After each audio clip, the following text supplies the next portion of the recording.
And here we go, guys. This is a Peterbilt 359 pulling a tandem axle 53-foot Wilson Silver Star livestock trailer. When this one came out, they didn't have their 45-foot vintage livestock trailer to go with the 359, so they went with the tandem axle 53-foot, which was still in common use when the 359 was being produced. Its item number is 60-1264. That's been quite a while ago that they made this one. In fact, it goes all the way back to 2022. This is a pretty old truck. I did a little video years ago on Coming Soon back in 22, and this was one of the trucks featured in it. If you haven't seen it, go watch it. There'll be a link down below. But, you know, all those trucks have come and gone, so just let me know which ones. Some of them are still available, and some of them are not. Comes in the standard DCP box, got the mural on the back, and the two-piece blister, which is taped together. Out of the box, but still in the package, it does come with an extra set of mirrors, which is great. And of course, they taped it so it wouldn't fall apart, but I've already cut it so we can pull it out and open it up, and then take the trailer out first, set it aside, and then pull the tractor out, and we can look at them that way. So there we go. Isn't that pretty sharp? Let's put them hitched up so we can look at them that way, and then we'll start on the review. And there we go. What do you think, guys? How about that teal colored cab? That's a really sharp color. It's got black with silver or gold pinstripe. It looks like silver pinstripe. It's silver pinstripe. And then, of course, some great chrome parts to it, and a nice looking Silver Star trailer. The livestock, the Silver Star livestock trailer here, the 53-foot with the tandem axle, was the very first one that they had ever made. However, when they came out with the spread and the triple axle, they actually modified the tooling rather than make a new tooling, so they couldn't make these again for quite a while. They actually could only make spreads and triples, so they had to remake this tooling so that they could go back to making tandems, which tandems are pretty common. Now, again, tandems are not legal in all 50 states because of bridge laws. Since you can't slide these tandems forward, many states will not allow you to run a 53-foot tandem livestock trailer like this, a cattle pot, simply because you can't move the tandems forward enough to reach the bridge laws. Kentucky and Iowa do not have such laws, so you can run them all the way to the back and making these 53-foot legal. It has the standard punch sides, which is photo-etched metal, which is really cool. Photo-etched metal shows all of the punch side detail that the real ones have. I mean, Wilson was the pioneer in punch side trailers. They were the first, and man, they revolutionized hauling cattle with them because they made them strong and light. It is real metal on the sides. Underneath, it is a die-cast base with the standard kingpin. It has the DCP style screw-down landing gear right there. It has tandem rear axles with air brake canisters and working suspension, plus a nice tread pattern, the same one that DCP uses pretty much on all their tires right there, so that it's standard. 10-hole chrome wheels. Inside the trailer, you can see it has 2 decks and gates and stuff inside so that you can put the cattle in right. On the back, we have the Wilson logo up here, the Silver Star logo down there for the fact that this is a Silver Star. It has brake lights and DOT corner marker lights up top and on the sides. And down low, it has brake lights on both sides, tampoed in red. And then it has the little protector piece over on the driver's side where the gate is, so that you can protect it when you're backing up to chutes. It also has DOT striping there and there. Wilson trailer logo on both of the mud flaps, tampoed in white on the black mud flaps, but no weight brackets or diamond weights at the bottom of the mud flaps to hold them down.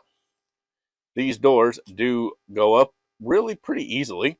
Then you can see it has the gates in there and the racking. So it looks really cool that you can actually do this. If they made this trailer a little easier to open, you could actually put livestock in it.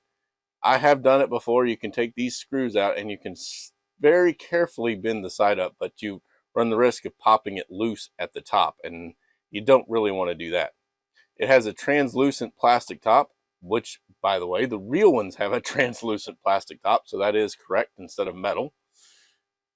They do offer a chrome one, but not always, and most of them, the real ones, just have this translucent plastic, which is much smarter anyway than a solid aluminum top. The driver's side and the curb side are basically the same, except for the punches are a little bit different. You can see some doors here so that you can get in and out, which are not on the punch side on the driver's side. DOT striping and marker lights tampoed along the sides of the trailer. Really cool. On the nose of the trailer, we have the porch light with nothing written on it. We got a Silver Star logo there, and then we have the warnings and the instructions all right there. Tampos, really, really cool. Plus there and there for height. And yeah, really, really sharp trailer. I've always been a fan of this trailer. It's the first Livestock they ever did. And of course, this is not exactly the same one. I mean, they had to retool the base because they cut the base so they put another axle here and slide it forward rather than just make a new base to begin with. I don't know why they did that. In fact, I'm wondering, they were probably thinking exactly the same thing. Now, guys, another company, Tractor Fab, did some Wilson punch side gooseneck trailers, and I'm going to review them here shortly. So you can go on and subscribe so you don't miss that, and we'll see it soon. And there we go. There she is sitting down. I didn't put the landing gear quite all the way down, but it goes to where she sits level. And here is that beautiful Peterbilt 359. You can tell it's a 359 because the air intake cuts around right here. They cut the hood to go around the air intake. On 379s, they don't. It goes behind the air canisters and it goes into the cowl right there and then around to the turbo. But on the 359s, they cut the hood. You can see the piping here, the nice 6-cylinder diesel engine, turbocharger, red, so it's a Cummins. Then we have the nice 10-hole chrome wheels, front and rear. We got chrome fuel tanks with black bands painted, so the bands are painted in black.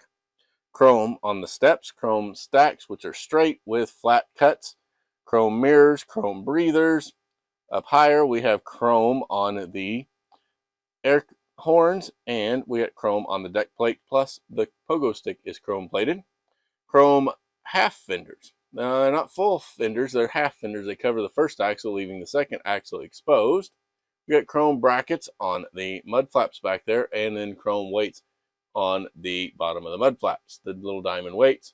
Peterbilt logo tampoed on each mud flap, and DOT striping tampoed as well on the mud flap brackets. Brake lights are tampoed in red. Pogo stick has teal green, blue, and red for your airlines and your electric lines. Pretty sharp. It's a really nice match truck. You have a little marker light here tampoed on the side of the fender. Turn signals on both of the fenders, and they are painted in yellow, but they're little individual plastic parts. You can see clean through because it does have the back window and the front window, and both of those are hard ABS plastic with the gaskets tampoed in black. The windshield wipers here in the center are also tampoed over in black. They're molded into the window. Get the Peterbilt logo there, get the Peterbilt logo there, and over here on the driver's side, we've got the striping that matches on each side, and it goes completely around the cab. Inside, we have high back seats, steering wheel, dashboard, and a gear shift on the floor. Door handles are tampoed in silver. Hood does tilt. It has positionable steering, not true steering. It has positionable, which is kind of cool. It has a front spring suspension, which all of the DCP seem to have that. And then we have air ride on the rear with brake canisters right there on each axle. We got the drive shafts and the bottom of the engine and transmission detail. Rear working suspension as well on this truck. DCP did a really sharp job, and I've been a fan of this 359 tooling. It looks good. The only thing that I'm not entirely happy with is, if you'll notice, look how wide that fender is. It's just too wide. It needs to be trimmed back a little bit, maybe back to about there. It's like the wheels are tucked pulled too far in. But other than that, the rest of the tooling looks great. Probably if you put 379 fenders on here, she'd look great. It's just, I don't know, they made this fender just a little bit too wide, in my opinion. Got a chrome grille, and then we got the chrome headlights with the chrome little covers, so they look really cool, and also a chrome drop bumper. Cow haulers love to have those drop bumpers on them. Now let's go on and hook him up. Oh, we'll put the landing gear up. It's great that DCP did this. I really love this screw down type landing gear. It doesn't go up super fast, but it looks great when it is hooked up to the truck, and it looks great when the trailer is sitting off by itself. It just takes a little bit of time to screw each piece up and down, but no biggie. We can handle that. Now we'll drop him onto the fifth wheel, which is painted in black. Well, just molded in black plastic. And then there we go, gentlemen. What do you think about that? It is a beautiful teal with black stripes and little silver pinstriping Peterbilt 359 day cab, hauling a tandem axle Wilson Silver Star livestock trailer, a cattle pot that's got 2 decks inside.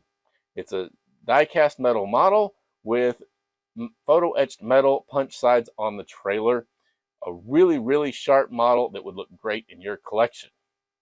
And if you know anything about DCP, the older ones really do command a pretty good penny, especially these livestock. So I know this one's sold out, but you can go on and grab my tips for valuing your collection with the link down below. Just drop your email in and it'll be sent straight to your inbox so that you can get the next version, and make sure you know exactly what to add to your collection to make sure it keeps growing in value.